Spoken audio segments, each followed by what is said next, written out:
My name is Ava Smith, I'm 40 years old. I'm the acting manager of a nightclub called Ravish in Manhattan, New York. The club was managed by my mother, who was the owner and the manager. I'm just standing in for her. Maybe I haven't gotten married until this age because I've seen so many men at the club. Then, at a high school reunion, I met my first love, Ryan Wilson, again. It turns out, we both had feelings for each other back then. This revelation sparked a whirlwind romance, and we quickly moved from dating to marriage. Ryan was divorced, living with his 15-year-old daughter, Sarah. I thought that with love, I could handle being a stepmother. But, Ryan and I decided to divorce after just 1 year. What was our marriage all about? I learned how money can disrupt life. A year after marrying Ryan, the club I worked at had to close down. Ryan and Sarah, who were relying on my income, suddenly changed their attitude. Ryan, not knowing that I actually had an annual income of $6 million, said he didn't need a wife who couldn't earn or take care of a child, and Sarah, his daughter, said she wanted a mother she could be proud of next. They didn't know the real me, so it couldn't be helped. I coolly replied, "Is that so? All right then. Let's say goodbye." Ryan demanded a divorce with outrageous conditions. My true nature, in response to this, would become known 2 months later in a magazine article. Then, Ryan and Sarah started bombarding me with calls. I want to explain our brief yet superficial history. Today is the high school reunion. The purpose is to meet my first love, Ryan Wilson. I wonder how he has changed, whether I'll be disappointed or feel a spark. Ava, do you remember me? I never expected Ryan to start a conversation. And he still had that boyish smile, just like before. His freshness hasn't changed at all. I suddenly got nervous. Of course, I remember you. After all, you were my first love, Ryan. Really? Why didn't you tell me back then? We might have dated. What? My face suddenly heated up. A mix of nostalgia and embarrassment enveloped me. I liked you too, Ava. But I thought a beauty like you would have been married long ago. No, I haven't. Really? Maybe there's a chance for me then? I'm single too. Is that so? I thought for sure you were married. Could this be turning into something good? But don't you think meeting here today is like guidance from above? I wasn't even gonna come to the reunion, but then I suddenly could. It's like it's fate. I didn't expect this kind of development. I just wanted to know how Ryan had been. I was just hoping to catch up and see how he's been. Ryan and I exchanged contact information that day, and started communicating through emails and calls. It was like we were making up for lost time, quickly deepening our relationship. I'm seriously dating you, Ava, and I don't want to keep any secrets. There's something I haven't told you yet, and I think it's time I did. I couldn't guess what he was going to say and started fearing the worst. Maybe he's gonna say something like, "Actually, I have a wife and kids." But then he said, "I'm divorced, you know. And I have a 15-year-old daughter." I wasn't surprised. He's 40, after all. It seemed natural. I'm raising her myself, a single dad. It's rare for the dad to have custody. Did your ex-wife do something terrible? She found someone else and just left. I thought he hadn't changed much, but I realized he had been through a lot. That's why I'm hesitant about proposing to you. My heart skipped a beat. A proposal? Wait. There's something I need to tell you too. You haven't asked about my job, Ryan.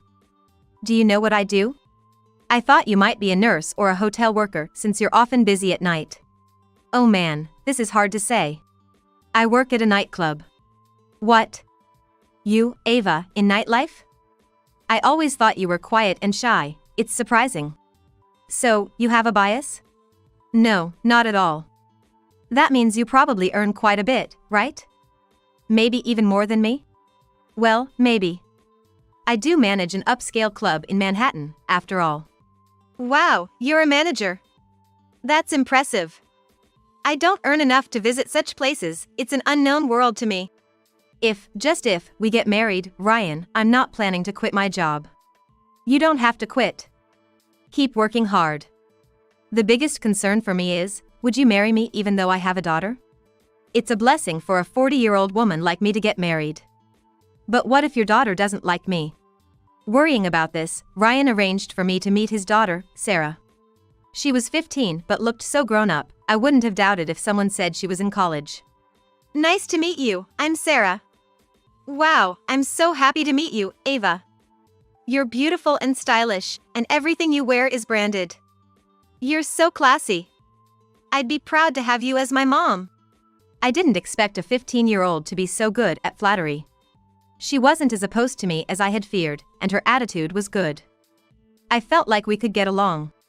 Ryan, seeing I'd overcome the hurdle of his daughter, finally proposed to me. That's how my first marriage began. Wow, I can't believe I'm living in such a big and shiny house. It's like a dream. Sarah was thrilled, running around like a child in the house I put the down payment on and contracted in my name. Ryan, a postman, hadn't been able to afford a home yet. Are you sure about this? I feel bad that you're paying the mortgage. It's my home too, and I was particular about the interior design. I'm so happy Ava's becoming my mom. She's worlds apart from my last mom. Dad's married a great woman. But I wonder, why would someone amazing like Ava marry a simple postman like my dad? That's the biggest mystery. Women around 40 often give up on marriage. But thinking about living alone for another 40 years made me feel lonely. Then I met Ryan again and thought, why not give love another try? That's all it was, really. That's amazing. Ava, you always sound so intelligent and smart. Seeing you go to work every day in a fashionable dress, you look so dignified and beautiful. I never dreamed my mom would be a high-end club manager. When Dad first told me, I thought she might be a scary person. I've never been around that kind of world and wondered if she could really like someone like my dad. After all, he's not into women or that kind of nightlife, right? Nope, just a humble postman. The fanciest I've been is to a bar, and that was ages ago. But I heard that hostesses in the city clubs study a lot, like reading newspapers and books. You do that too, Ava. It takes a different kind of smarts, I guess. I feel so dumb in comparison, especially with exams coming up and being unsure about my future. That topic's already settled. Ryan interjected, reminding me of the recent meeting he and Sarah had with her middle school teacher. Our financial situation doesn't allow for private school tuition, no matter how many times I say it. But didn't the teacher say? If I go to a public school, it'll be a low-ranked one, and that's practically a school for outcasts. I don't want to go to a school with such bad security. That's why I keep telling you, you need to study. But you only graduated high school. Yes, that's exactly why I don't want you to end up like me. I want you to go to college if possible. No way, I hate studying. But I do want to graduate high school at least. And I definitely don't want to go to a school for delinquents. What if I end up dropping out? Laughing off a high school dropout isn't cool, seriously. Sarah, do you have any high school in mind? See, Ava knows what to ask. I want to get a qualification, so I'm thinking of going to a professional school to study accounting. It's a girls' school and the school building is super amazing. There it is again. What's wrong with that? Sarah's thinking about her future. I've heard getting a CFA certification is tough. It's okay, I'll pay for Sarah's tuition. Yay! That's why I love you, Ava. Thank you. Sarah exclaimed, hugging me. Teenage girls have their own unique obsessions that only a mother can understand. You're too soft on Sarah, Ryan said with a smile. After moving into our new home, we began to understand each other's daily rhythms. That's when Ryan made a suggestion. I think I should take the lead on the household chores from now on. Ava, you get home late from your night job and need to sleep until the afternoon. If you have to do laundry and cleaning after waking up, you won't make it to work on time. You've been handling it until now, even preparing dinner. But that must be tough, right? So, I think it makes sense for me, who can finish work on time, to handle the chores. The idea that women should do the housework is outdated. In fact, Ava earns more than me, so it only makes sense for me to be the house husband. What do you think? I was honestly delighted. I made the right decision marrying Ryan. He was always the type to plan ahead and make things run smoothly, even back in high school. He wasn't a standout student, but he was the strong support behind the scenes. Way to go, Dad. You really noticed Ava's burden. Smarty pants. Thank you. Doing household chores isn't a burden for me, but I couldn't do them perfectly. It's a big help if Ryan takes over. Of course, I'll help out with what I can. Your cooking is great, Ava, but Dad's cooking is delicious too. He used to be terrible, even messing up bacon and egg, which is hard to get wrong. But you've improved a lot. That's why I say you're a smarty pants. Being a part of this family felt so good. I joined the Wilson family midway, but I'm enjoying my redo with Ryan from our high school days. Sarah and I talk a lot every day, like best friends, and I'm there for her consultations. We even have plans to go shopping for clothes this Sunday. What's Sarah up to? Lately, Sarah has been trying on clothes in her room, then coming down to the full-length mirror in the bathroom, repeating this over and over. She's doing a fashion show with the clothes I bought her. Again? Didn't you just buy her a bag and shoes the other day? And now clothes? She's a girl, of course she wants to dress up. I enjoy seeing Sarah look pretty. But they're expensive, right? I don't know much about brands, but don't spoil her too much. It's bad if she loses her sense of money. You promised her a trip abroad before she enters her high school, right? It's fine. She's never been abroad, and she wants to go to France. You're coming too, right, Ryan? Well, if everyone's going, sure. It's a reward for you too, Ryan. You do the household chores every day, allowing me to work at the club without worry. This period might have been the peak of our happiness. My unusual job and slightly higher income eventually led to turmoil in the Wilson household. Oh no, terrible. Dad. You didn't buy toothpaste. This is a hustle, especially on a busy morning like this. Sarah complained to Ryan, waking me up. Sorry, just use water for now. You've been forgetting to buy things a lot lately. Laundry is piling up, there's dust in the corners of the hallway, and the meals are mostly instant or pre-packaged from the store. I understood why Sarah was angry. Lately, Ryan has been neglecting the household chores. I try to cover as much as I can, but there are limits. I left the bedroom and went to the living room where they were arguing. Come on, Ava, you tell him too. Ryan, you're tired, right? Housework is harder than you think. Then why don't you just quit your job and become a full-time house husband? It's because you do everything half-heartedly that it's bad. I quit the post office. What? When did that happen? Did you know about this, Ava? I shook my head. This was news to me. Why should both of us work? Ava's income is tens of times more than my salary. It's demotivating. I should be the one taking care of the home. That's how couples support each other. Then all the more reason not to slack off on housework. Sarah shouted before leaving for school. You could have at least mentioned quitting your job. What? Why do I have to report everything to you? You just dress up pretty, flatter men, serve drinks, and make them pay a fortune. Easy money, and you earn tens of times more than me. It's ridiculous. Calling it easy money is a bit harsh. Nightlife work is harder than most people think. I have to send emails to clients, manage appointments, keep track of their preferences and birthdays, and sometimes even accompany them for outside parties. It's not just the time at the club, but my private time that's even harder. So, if I were a club owner, would you have married me? Yes, of course. I don't have any prejudice against nightlife work. Well, that's like being in the same industry. But Ava, you may not realize it, but your sense of money is warped. Thanks to that, we can live like this. I'm working for my salary. I don't think it's excessive. See, that kind of thinking is the problem. Anyway, I've decided to use the time I used to spend on work more effectively. I shouldn't be punished for that. I raised Sarah all by myself till now. Ryan boasted about using his time effectively. But what he was really doing was gambling. He went to the casino daily and was into horse racing and other gambling. All the money for that was coming from me. And then, another person appeared who was relying on my money. Wow, what a fancy house. Lucky for Ryan and Sarah to have a new wife who's rich, Layla, Ryan's ex-wife, said sarcastically. She showed up unexpectedly, without any appointment.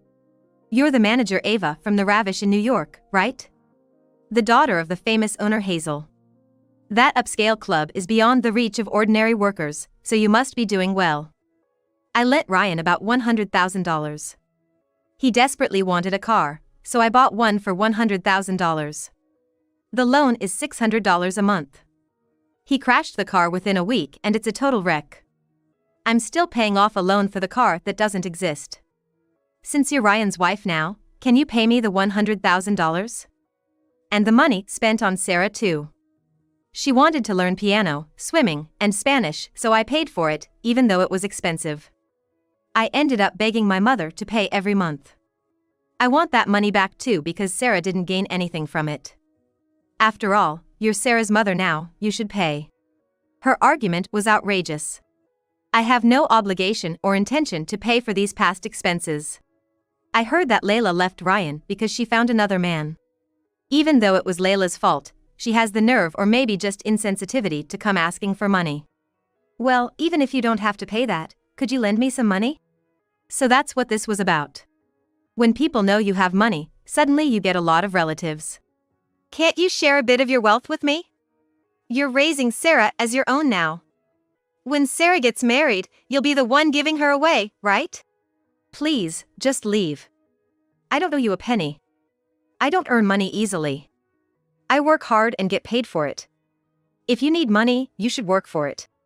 I made sure to maintain a firm attitude.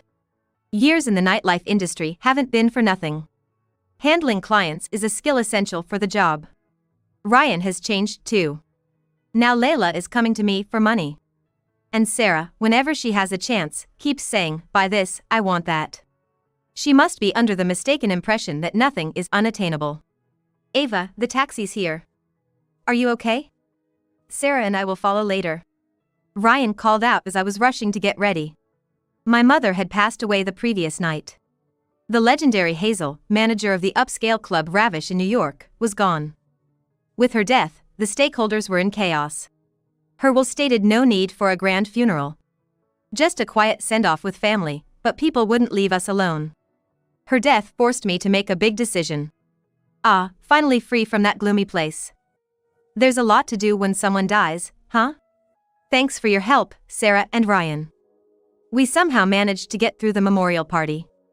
Now, I have something important to discuss with you both. What's up? You're so formal.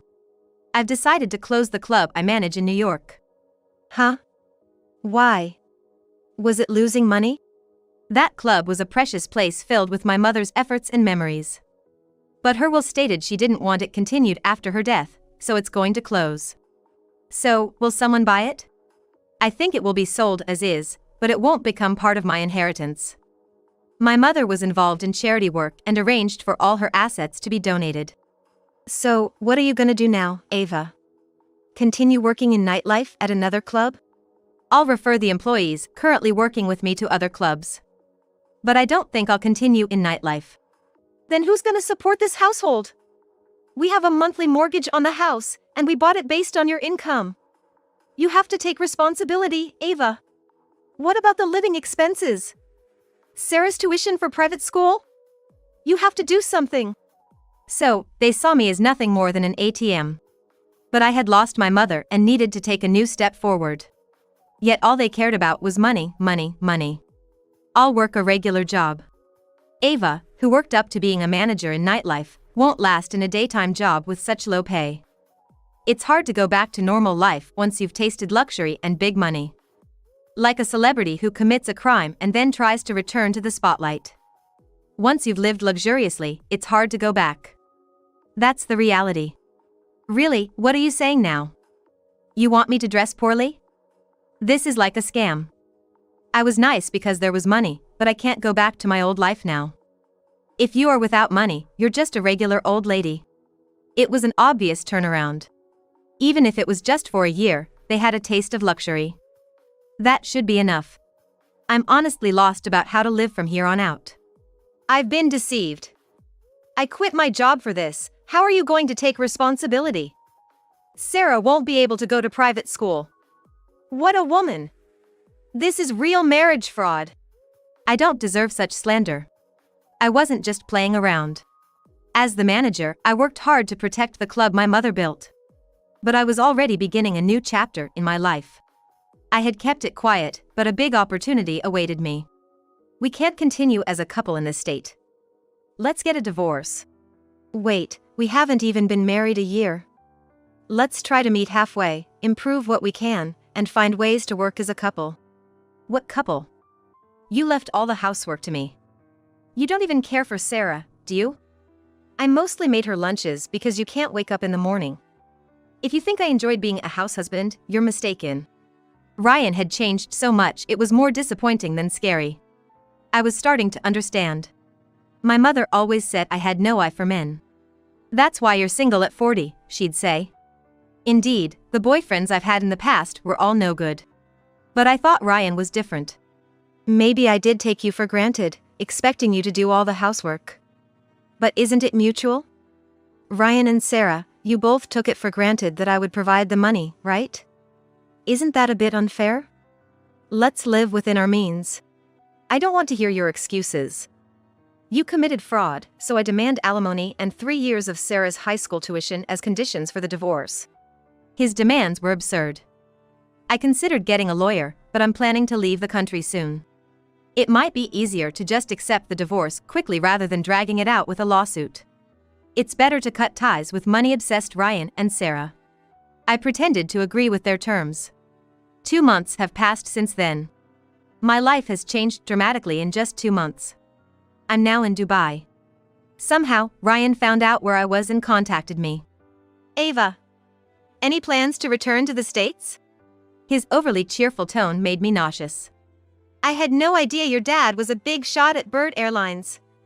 And you've succeeded him as CEO? Recently, after my father's retirement, I took over his company. It was something he asked me during my mother's funeral. My becoming the female CEO of Bird Airlines made headlines. And I was featured in a recent magazine article. Ryan and Sarah probably saw it and learned about it. I googled it, the average salary for an airline CEO is around $6 million. Ava, you should have told us about closing the club but becoming an airline CEO. We wouldn't have talked about divorce. You've always been secretive, even in high school. I thought you were so mysterious. You never talked much about yourself, never showed your true face. That's what attracted me to you. I listened without really hearing, thinking how much he talks. They push me away when I have no money and come crawling back when I do. So predictable. Are you okay? If you have time to call, why don't you work? You depended on my money for back payments on various purchases, right? Without working, you'll run out of money for the casino. Or is it that you've already spent the $60,000 I gave you as alimony on gambling? I hung up unilaterally. Since that day, Ryan and Sarah started calling me daily. Constant calls, all about money. They wouldn't say it directly but hinted at needing financial help. Ava, you're in Dubai, right? Can I visit you? I finished the spring term at school. You promised me a trip to France as a reward, remember? Let's change the destination to Dubai. Ryan and Sarah were desperate. Did they really think I would happily return to the Wilson family after being called a fraudster? How convenient for them. I'm no longer your mother, just a stranger. You wanted that, Sarah. At least finish high school seriously. High-educated women are popular in clubs. You can't brag about a woman in nightlife, right? Then maybe Ryan should remarry someone more bragworthy, I said and hung up unilaterally. I blocked their calls. I couldn't cut ties before because I still had some feelings. But now, I've cut ties with Ryan and Sarah. I'm on a different stage. I decided to relocate to Dubai. Because work is easier there. I'm living a comfortable and leisurely life in a luxurious mansion owned by my father. And surprisingly, I'm dating a handsome local man 15 years younger than me. I'm living a life where even a 40-year-old woman like me is popular, unlike in the States. Meanwhile, Ryan, having racked up debts while chasing after my money, is now being hounded by debt collectors. Fearing capture, he's been constantly on the move, fleeing both within the country and abroad. Sarah dropped out of high school. Because Ryan used her tuition I gave her to pay off debts. Sarah, still only 16 years old, has gone to live with Layla. Now with Layla, they can't even afford a normal life. It must be true that money can ruin your life.